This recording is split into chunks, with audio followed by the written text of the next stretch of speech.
How many books in the series right now? So we sold about 350,000 plus. But how many different books are in the series? Oh, okay. So in the book, there's 5 books in the series right now. Okay. So the original Visible Ops Handbook, which is kind of I explained earlier. Then we later released a Visible Ops Security, called Cybersecurity. So security, and it was really taking a lot of what I shared and really applying that into some more modernized, and we're now into the 2010-12 frame, more modernized practices around IT security at the time. It evolved quite a bit over the 2000s. And then we released in the later 2014, 12, 14, 16 area, I think it was 15, we released the Visible Ops Private Cloud. And that was really the onset of all kinds of virtual, servers and systems coming on. And so people deploying their own clouds in their own data centers or closets. And then, of course, some of the larger providers started to come on the scene with cloud services, AWS, Azure, Microsoft, and those kinds of things.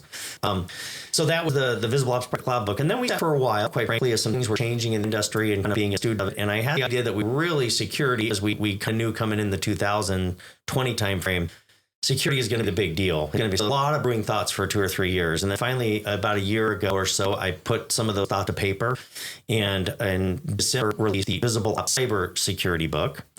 And then it's a 405-page book. It really starts out at kind of dealing with management. We talk about leadership and philosophy of management of IT and security. And then we talk a little about the efficacy of IT processes, how important those are, which is what I shared earlier. And I think kind of those foundational thing, blocking and tackling, if you will, are so important to have those in place. They're ultimate backstop to not just IT uptime and availability, but to your cybersecurity. So that's then I get into zero trust and a lot of different, more methodology type approach to what are some of the best practices these days and processes to use in managing cybersecurity comfort. So that was the book. And because that gets fairly deep in the latter part of the book, I realized there is a lot of geek speak, and so I try to put a lot of tables in there so that people can understand the acronyms, because like a lot of industries, we are a world, everybody knows IT is a world of acronyms. It's ridiculous. I even have to go look them up every now and then, and it's pretty easy to keep up on some of this stuff because I live it, but even now, stuff pops up, it's like, what is that? So I realized that was a bit of a problem. So recently, in the last couple months, I released a book called the Companion Guide. And it's the Visible Ops Cybersecurity Companion. The idea is that we speak. The idea that it's for leaders, executives, business owners, presidents, vice presidents, those kinds of folks that don't really want to get into the nitty gritty, but they want to understand why security is so critical. They want to understand what are cost models. I actually quote a Deloitte Touche survey that talks about the spend on IT and how much of their IT spend should actually be allocated to cybersecurity. So it's trying to be really practical with the guidance, more prescriptive for the owner, executive, president, vice president type folks. It says for the 400,000 people who have bought it, are you able to track who buys it? Is it demographics, or are you able to give that kind of information? Nowadays, yeah. Back in the day, no. So we just went gross numbers of how many ordered, how many sold in total. Nowadays, we can track a little bit. Amazon doesn't allow you to track, very specific customer buying, but we have some tools that can give some indications of who's buying the book and who's using it. How do you use that? How do you take advantage of that for business, so to speak? Or are you able to? Yeah, yes and no. Honestly, the biggest thing is in authoring series and the credibility, the history of the series, the Visible Ops. I mean, there's a lot of times we'll get on a call and I'll join up, and maybe it's an intro call or a sales call, and we'll talk about the book, and they'll reach back on the shelf because we've sold so many copies. They'll hold up, you mean this book? And the original handbook, and recently one just bought my book. It's like, this book, and so it's been kind of fun. So we honestly use it as a point of credibility. The idea that we really have involved in thought leadership since the mid 2000s, and that honestly the Visible Ops book has been used by hundreds and thousands of companies. Matter of fact, we even have knowledge that some huge organizations, I named them FedEx, United Airlines, a lot of they used back in the day the Visible Ops methodology. So that's still our audience. Our target is more the SMB space, if you will. We do not really chase large enterprise businesses. You say SMB size, like 500 people below, 100 below? Yeah, no, I would say anywhere from 100 to 200 employees up to a couple thousand employees. And does the revenue matter at all? It can. Of course, afford, obviously. Yeah, right. Yeah, it can. But we do have some customers that are 60, 50, 60, 70. So it's, we look at that. They have to have a reason, or particular type of business they're in.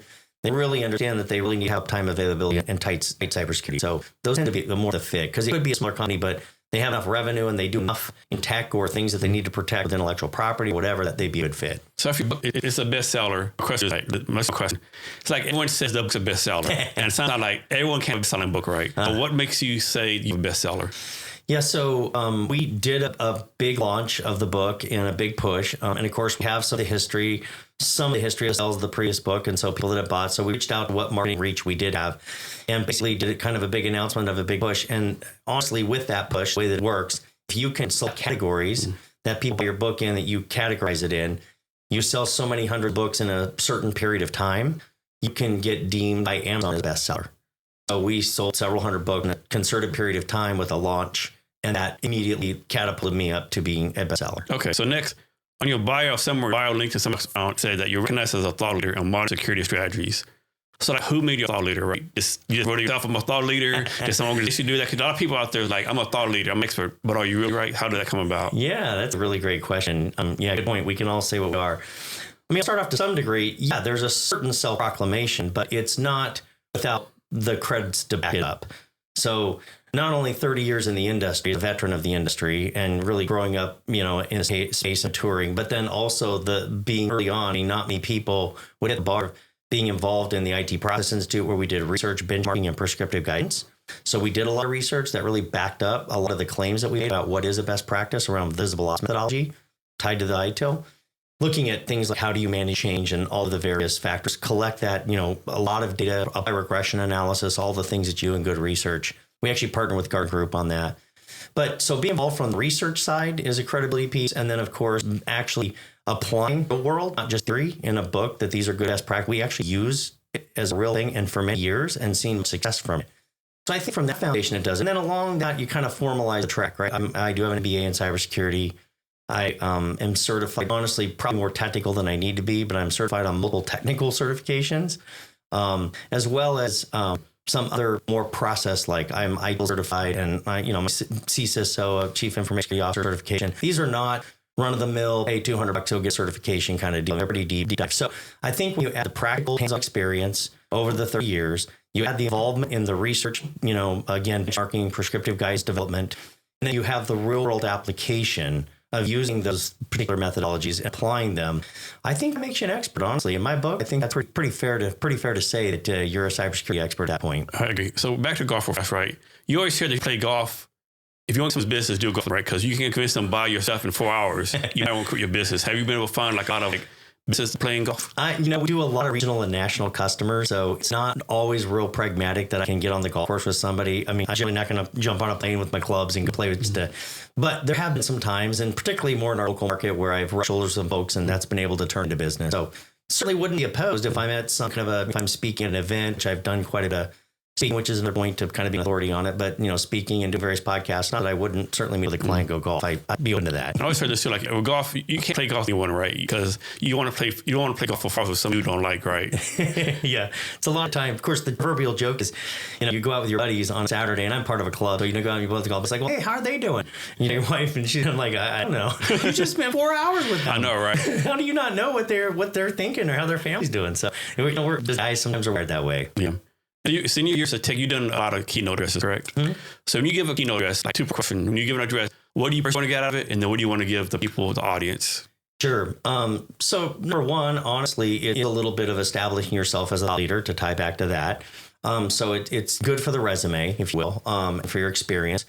I also enjoy kind of the study part of it, of what I'm presenting, that you make it interesting and a little bit of sense in talking to me today, that I try to put things into more pragmatic, practical business terms, but yet we can talk techie. If we want to go techie, I'm happy to go there. So that's kind of one of the things that I enjoy. But ultimately, what I'm doing, I've got two goals in mind. One is altruistic. I'm trying to raise the tide that floats the boat. So they get something out of it that they can go back, apply in their businesses, talk to their IT teams about their cybersecurity teams. I'm looking for those kinds of things, really get them, spur them on to better improvement of the cyber, right? Make the world a more cyber safe, better place. That's very true. And that's very true in my book. Because we talk a lot about this with AI and other things coming out. I mean, security, we don't have to do with you. You don't have to go create fear, uncertainty, and doubt. Just read newspaper. Look at the hospitals get hacked, all the critical information that gets hacked. So that's the point. The altruism saying, hey, this is going to help you have better cybersecurity posture if you look and apply some of the methods, things I'm sharing with you in a keynote. And then the other part that is not altruistic is that I would love to make connections with people, have a conversation, introduce them to my teams, and see if there is an opportunity for us to help them. I think when people realize, of course, what they say, people will rather die than give a public speech, right? I think when people realize, even for a crowd talk, everyone in that crowd can assume you know what you're talking right. Even though they don't know you from items, they're going to, okay, Scott knows how right. Of course, some of us start talking like we don't know what we're talking about, right?